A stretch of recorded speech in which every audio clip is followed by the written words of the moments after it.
fuimos villanos, ¿no?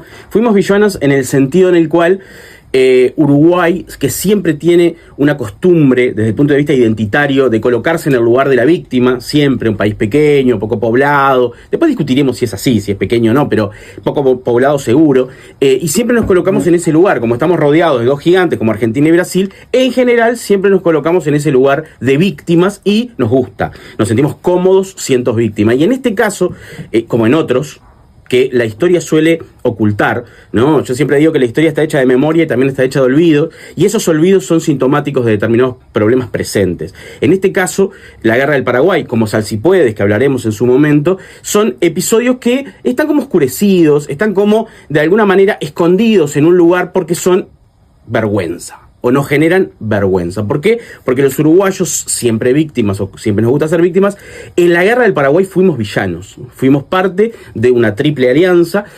Para contextualizar un poco, nos encontrábamos básicamente en mediados del siglo XIX, en el cual en Uruguay gobernaba un presidente que se llamaba Bernardo Prudencio Berro, para mí el presidente más brillante del siglo XIX, que gobernaba, era blanco, pero gobernaba como un fusionista, ¿no? En aquellos años muchos políticos creían que los partidos políticos eran los causantes de todos los problemas del Uruguay, por lo tanto se creó la fusión, que era como fusionar los dos partidos en uno.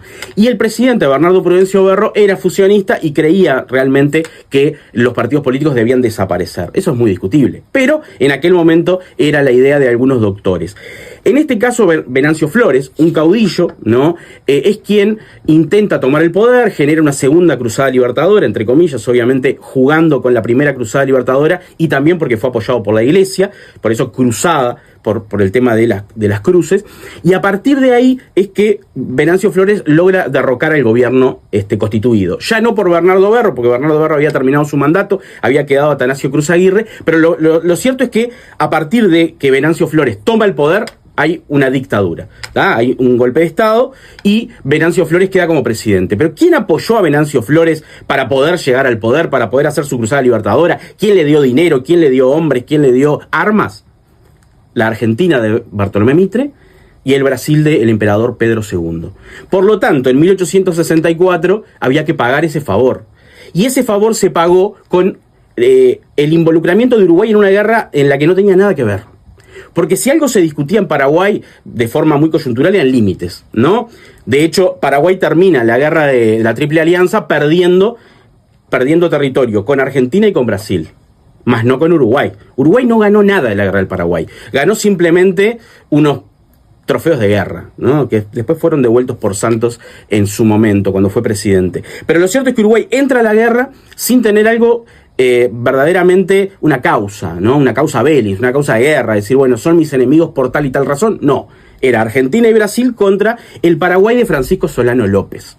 Esta guerra fue una guerra que fue liderada por Bartolomé Mitre. Se coloca a Bartolomé Mitre como comandante en jefe de todo ese ejército, un ejército de más de 100.000 personas que invade Paraguay.